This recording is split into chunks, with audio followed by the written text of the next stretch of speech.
నిన్న మొన్న కాంగ్రెస్ పార్టీ ఆడుతున్న నాటకం స్పష్టంగా తెలిపోయింది. ఇవాళ రేవంత్ రెడ్డి దాడి చేపించిండు అని ఆయనే చెప్పిండు, మనోడే వాళ్ళ ఇంటికి పోయిండు అని చెప్పిండు, నేనే పంపినా అని చెప్పిండు రేవంత్ రెడ్డి. ఇప్పుడు ఏమైతుంది? శ్రీధర్ బాబు ఏమో ఇద్దరు బీఆర్ఎస్ ఎమ్మెల్యేలే కొట్లాడుకున్నారని శ్రీధర్ బాబు అంటాడు. బట్టి విక్రమార్క ఉప ముఖ్యమంత్రి గారేమో ఇద్దరు బీఆర్ఎస్ ఎమ్మెల్యేలే కొట్లాడుకొని రాష్ట్రం పరువు తీస్తుండ్రు అంటాడు. రేవంత్ రెడ్డి నిన్న ఢిల్లీలో చిచ్చాట్లేమన్నాడు, గాంధీ బీఆర్ఎస్ అన్నాడు. ఇవాళ ఏమంటాడు, గాంధీ భవన్ లో చూడుండ్రు. ఇవాళ గాంధీ భవన్ లో ఏమంటాడు, మనోడేనట. ఇక ఎవడు మనోడో ఈ పుణ్యాత్ముడు ఏం మాట్లాడతాడు.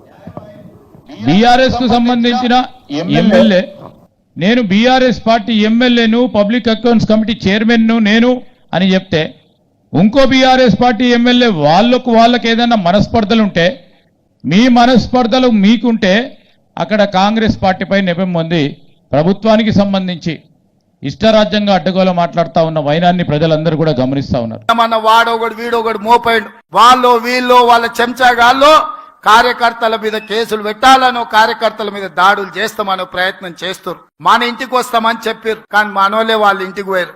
చింతపండు అయినాక చెప్తారు మా ఇంటికి వచ్చి తన్నీరని.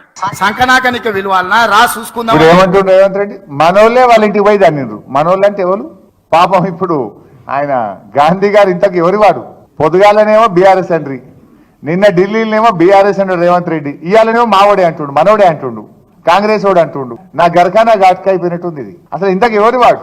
అంటే ముఖ్యమంత్రి గారి మాటలు చూస్తుంటే తానే దాడి చేయించిన అని చెప్పకనే చెప్పిండు కదా రేవంత్ రెడ్డి గారు. మళ్ళీ పైకి వెళ్ళేమంటాడు, హైదరాబాద్ బ్రాండ్ ఇమేజ్ దెబ్బతింటుంది, ఇదో సన్నాయి నొక్కులు నొక్కుతాడు. మళ్ళా ఒక ముఖ్యమంత్రి మాట్లాడాల్సిన భాషన, ఒక రాష్ట్రాన్ని పరిపాలించే విధానమా ఇది? నిజంగా కేసీఆర్ గారు ఆ రోజు ఆలోచించుంటే 9.5 ఏళ్లలో ఏమైతుండే?